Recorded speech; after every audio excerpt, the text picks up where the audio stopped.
Olá pessoal, bom dia, que satisfação ter sua companhia em mais um Amazônia Rural.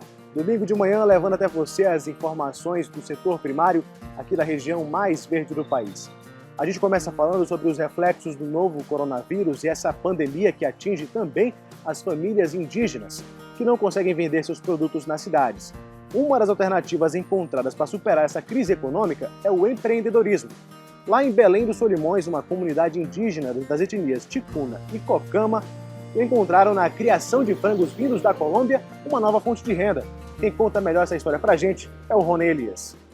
A comunidade indígena de Belém dos Solimões fica localizada na zona rural de Tabatinga, região sudoeste do Amazonas. Na aldeia, muitas famílias vivem de pequenas plantações e pesca, mas com a chegada da pandemia tiveram dificuldades para vender os produtos. Foi então que Freis Capuchinhos decidiram formar um projeto de criação de aves para amparar os moradores do povoado. Para nós é um novo desafio que a gente abraçou juntamente com os Freis Capuchinhos para ajudar nossas comunidades Cocama e Ticuna.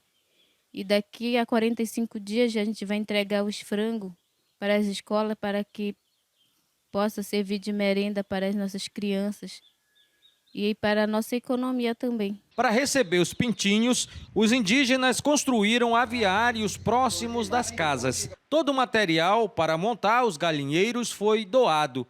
As aves compradas na Colômbia viajaram 2 dias para chegar até a aldeia. Todo esse esforço realizado pelos Freis Capuchinhos é para garantir que índios das etnias Ticuna e Cocama participem do Programa Nacional de Alimentação Escolar. A ideia é que esse projeto de criação de aves de corte se estenda também a outras comunidades indígenas dessa região do interior do Amazonas. O projeto A Graça do Trabalho nos dá muita esperança. No momento, 10 famílias indígenas, Ticuna e Cocama, acolheram esta criação de galinhas para beneficiar não somente suas famílias, mas também a merenda escolar de muitas aldeias próximas.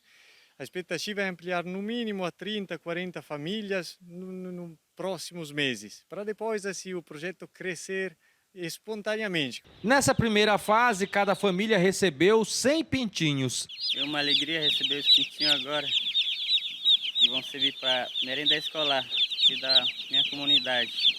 Para ajudar na criação dos frangos, os indígenas têm recebido orientação técnica do Instituto de Desenvolvimento Agropecuário e Florestal Sustentável do Amazonas. Os novos criadores aprendem desde manter o local limpo até os cuidados com a alimentação das aves. Que eles vão ter 40 a 45 dias, que vai estar com 2 quilos aproximadamente, e será para o abate. Para o casal Ticuna, o novo desafio veio em boa hora para ajudar na economia familiar. É muito importante porque hoje em dia na cidade é muito caro o frango. Um caixa de frango está bem 170 ou 180. Mas aqui mesmo, hoje em dia nós criamos aqui mesmo, é muito bom a gente entregar aqui mesmo da comunidade. Na comunidade indígena de Belém dos Solimões, a maioria dos mais de 5.000 indígenas não costuma usar máscaras, apesar da recomendação das equipes de saúde. Segundo a coordenação do Polo do Dicei Alto Solimões, desde o início da pandemia foram registrados 174 infectados e 2 óbitos por causa da Covid-19 dentro da aldeia. Desde o início a gente teve uma dificuldade muito grande em relação ao uso de máscara, né? Até a própria cultura deles, ele se sente sufocado, porém o nosso trabalho ele continua, né? Como eu falei, a gente ainda vive um momento de pandemia, nós profissionais continuamos com todas as medidas, né, necessárias para que não haja transmissão, apesar de todos nós já estarmos imunizados, né, mas a gente sabe que o vírus é um vírus que a gente não consegue ver. Então, todo cuidado é de extrema importância.